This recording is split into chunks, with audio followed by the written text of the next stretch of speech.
matutuloy na talaga ang aming bakasyon sa Armenia, guys.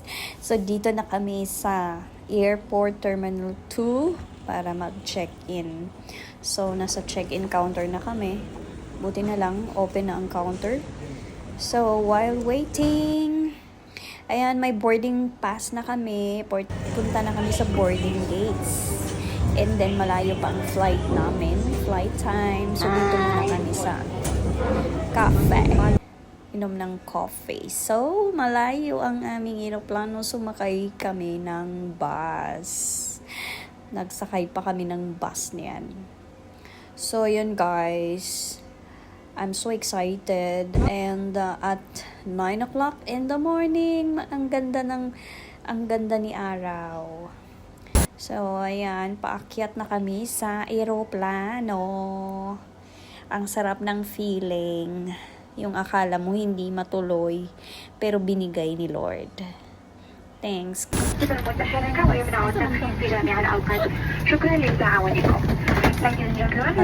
Of course, para hindi magutom. Hindi magutom pagdating sa Armenia, kailangan kumain talaga. So, yan, nag-order lang kami ng wala namang ibang pagkain sa aeroplano, noodles, and then tinapay, sandwich. So, yan, busog. Busog ang bata. Ala, sige, para mainitan ang tiyan dahil maaga kaming gising. Ako, gumising talaga ako ng 3:30 in the morning kasi 5 a.m. aalis na ako sa bahay at magkita na kami ng kapatid ko. And sabay kami papunta sa airport. So, yan guys. Busog na ako nito. And iba talaga ang feeling, no? Yung dream mo, yung wish mo na matuloy. Grabe talaga ang challenges before ako nag-flight. Akala ko talaga hindi matuloy dahil nagkaroon po ng problema ang paa ko. At syempre, kung hindi maging okay ang paa ko, anong mangyayari pagdating sa Armenia? So, ayan, dumating na kami. Dito na kami sa Airport Armenia. So, napakatahimik na airport. Wala masyadong tao. So, hindi talaga crowded na airport. So, much better. Kasi, konti lang. So, yan, papunta na kami doon sa immigration and passport control. So, tapos na kami. Sa immigration and passport control, kukuha na kami ng bagahe. So, dito na kami sa baggage claim. And then, after sa makuha ang bagahe, magpa-change kami ng dollar. And then, bibili kami ng SIM card para gamitin namin dito sa Armenia. So, yan, marami ding mga Chinese na kasama namin sa aeroplano. So, ang saya. Ang saya-saya talaga. Ang sarap ng pakiramdam. Bakasyon! Ayan. Tapos na kami nagpa-change ng dollar yan. So, papunta na kami doon sa bilihan ng mga SIM card. Bilihan ng SIM. And, lalabas na. Dito na kami sa labas. And we're waiting for the taxi. So,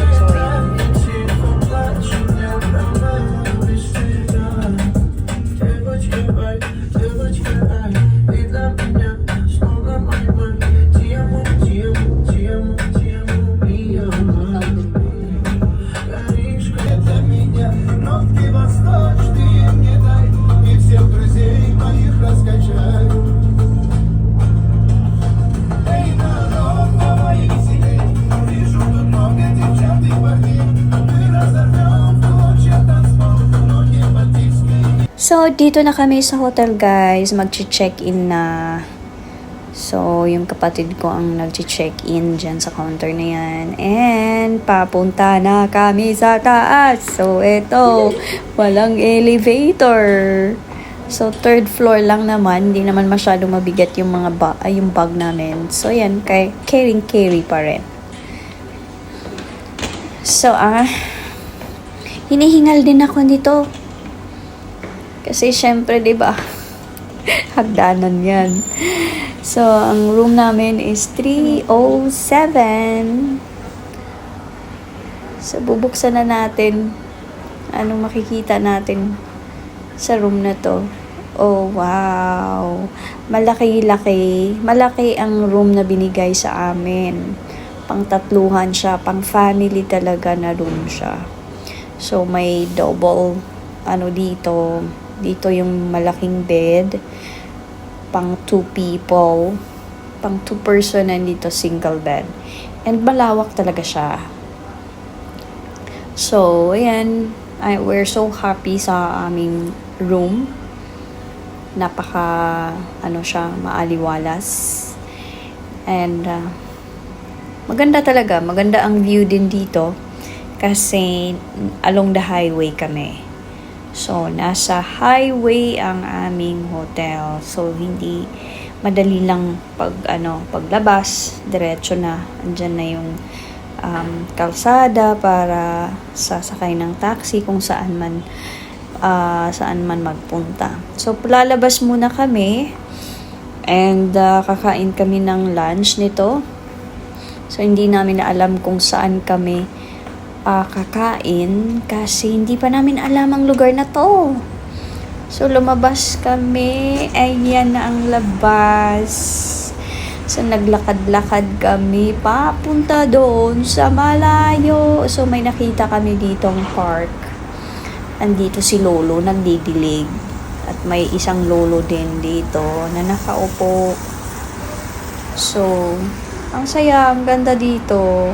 Malamig din, malamig-lamig na. So, ito naka-order na kami ng pagkain. Tapos, itong kapatid ko, natutuwa sa kanyang pera. Ang yaman-yaman daw niya. So, yan guys. Kakain na kami. Andito ng order namin.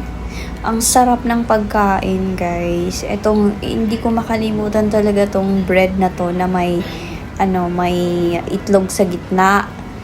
Ang sarap, parang pizza ang lasa niya. Ayan, oh. So, mura lang ang pagkain.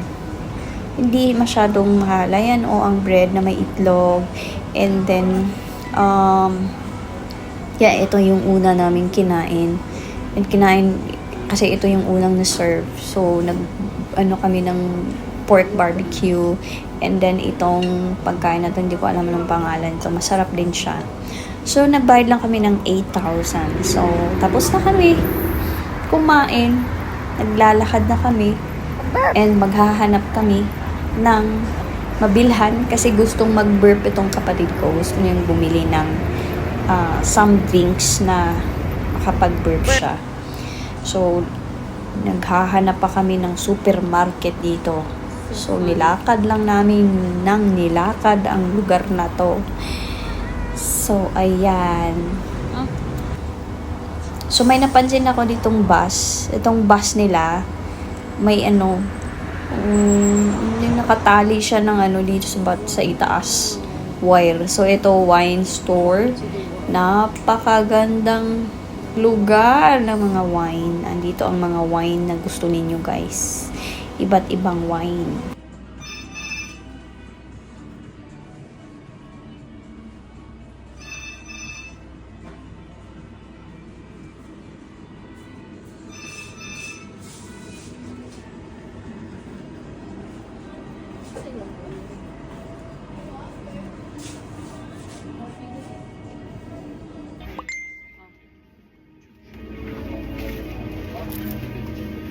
Kana ng 1.5. 1.5 liter. Isa? Bugata. So, yung mga vodka, mga alcohol, nandito din, guys.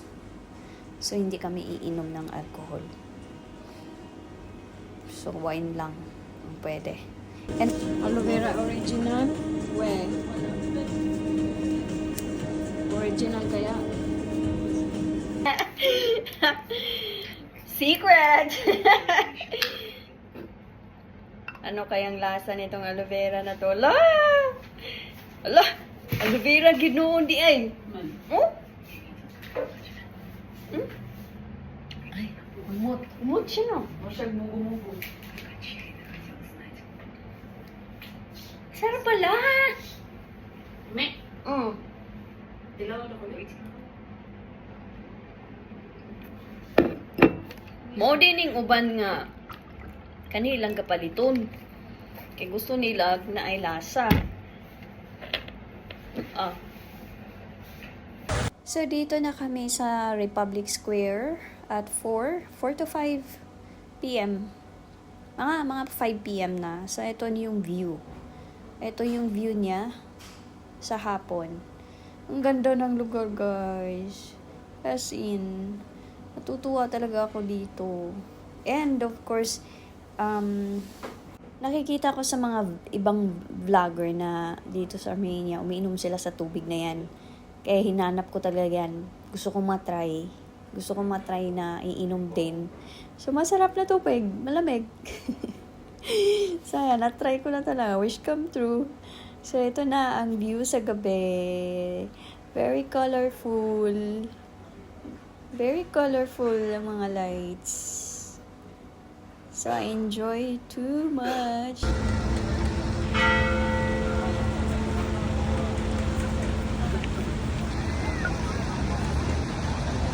So, parang every hour nagre-ring bell siya. So, dito na kami, bumalik na kami sa hotel. So, paakyat na kami sa aming room. So, may napansin ako dito, guys. Nakikita ko for the first time ang totoong Christmas tree. Yung mga ginagamit nating Christmas tree na plastic. Hindi plastic ito, guys. Dito, real po. So, to be continued, guys. Thanks for watching. Bye!